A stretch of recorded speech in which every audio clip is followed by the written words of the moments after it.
সবুজ মেরুন রঙে রাঙা শহর কলকাতা, আন্তর্জাতিক মঞ্চে উজ্জ্বল ভারতীয় ফুটবল আর এশিয়ান কাপের লড়াইয়ের প্রস্তুতিতে দেশ জুড়ে ফুটবল উন্মাদনা।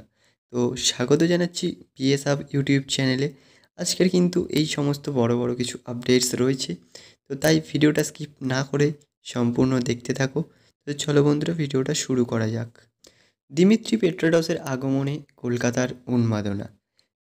গতকাল গভীর রাতে ঠিক রাত 12:45 নাগাদ কলকাতার নেতাজি সুভাষচন্দ্র বোস আন্তর্জাতিক বিমানবন্দরে নেমেই যেন শহরের হৃদয় ছুঁয়ে গেলেন মোহনবাগানের নয়নমণি দিমিত্রি পেট্রাডস।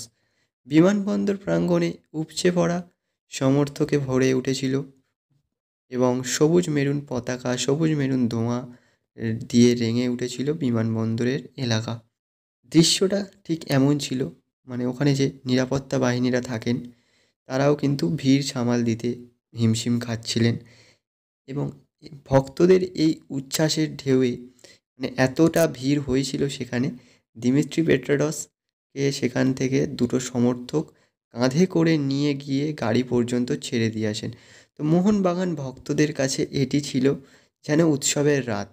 আর এই দৃশ্য প্রমাণ করলো দিমিত্রি এখনও দলের হৃদয়ে কতটা বিশেষ স্থান দখল করে। তো বন্ধুরা, ভারতীয় মহিলা ফুটবল দলের বিশ্ব র্যাঙ্কিংয়ে বড় সাফল্য।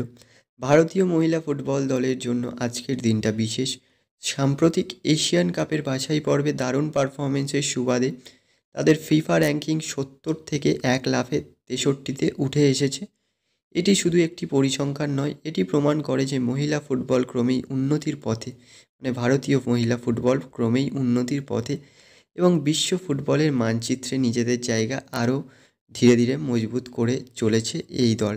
মোহনবাগান ইতিমধ্যেই বিদেশি শক্তি জোগাচ্ছে। প্রথমে তারা রেজিস্টার করেছিল টম অ্যালড্রেড ও অ্যালবার্তো রদ্রিগেজকে। আজ কিন্তু সেই তালিকায় যুক্ত করা হয়েছে 3টে বড় নাম। সেখানে রয়েছে দিমিত্রি পেট্রাডস, জেমি ম্যাকলারেন এবং জেসন কামিংস।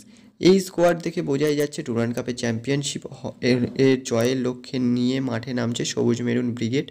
গতকাল প্রকাশিত হয়েছে অনূর্ধ্ব-17 এশিয়ান কাপ বাছাই পর্বের ড্র। ভারত স্বাগতিক হিসেবে রয়েছে গ্রুপ ডিতে এবং প্রতিপক্ষ হিসেবে রয়েছে কিন্তু ইরান, প্যালেস্তাইন, চাইনিজ তাইপি এবং লেবানন। চলতি বছরের 22 থেকে 30 নভেম্বর পর্যন্ত এই টুর্নামেন্টটা চলবে, মানে এই কোয়ালিফায়ার্সটা চলবে। তরুণ ভারতীয় ফুটবলারদের জন্য এটি হবে আন্তর্জাতিক মঞ্চে নিজেদের প্রমাণ করার বড় সুযোগ।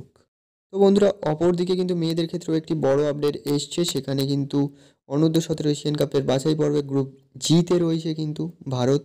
প্রতিপক্ষ হিসেবে রয়েছে উজবেকিস্তান এবং আয়োজক কিরগিজ রিপাবলিক। ম্যাচগুলি অনুষ্ঠিত হবে 13 থেকে 17 অক্টোবর পর্যন্ত। ভারতীয় অনূর্ধ্ব-17 মেয়েরা সাম্প্রতিক সময়ে ধারাবাহিকভাবে পারফরমেন্স করছে, সেমভাবে কিন্তু ছেলেরাও ধারাবাহিকভাবে পারফরমেন্স করছে।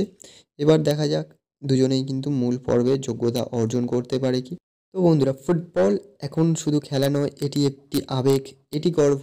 দিমিত্রি পেট্রাডসের আগমন, মহিলা দলের র্যাঙ্কিংয়ে সাফল্য এবং অনূর্ধ্ব-17 মহিলা এবং পুরুষ দলের সামনে রয়েছে বড় চ্যালেঞ্জ। সব মিলিয়ে ভারতীয় ফুটবলের জন্য অপেক্ষা করছে রোমাঞ্চকর সময়। তাই আপনারা যারা বিএস হাব চ্যানেলকে সাবস্ক্রাইব করে রাখেননি, অবশ্যই সাবস্ক্রাইব করে রাখুন এরকম রোমাঞ্চকর আপডেটস পাওয়ার জন্য ফুটবল রিলেটেড। তো আমরা শুধু ভারতীয় ফুটবল রিলেটেডই ভিডিও বানাই, মানে সমস্ত আপডেট সবার আগে পেতে চাও সেক্ষেত্রে আমাদের টেলিগ্রাম চ্যানেলটিকে সাবস্ক্রাইব করে রাখতে পারো। তো সেখানে কিন্তু সমস্ত রকম আপডেট সবার আগে আমরা প্রকাশ করে থাকি। তো ভিডিওটা এখানেই শেষ করছি। Thanks for watching, keep supporting. দেখা হচ্ছে পরবর্তী ভিডিওতে।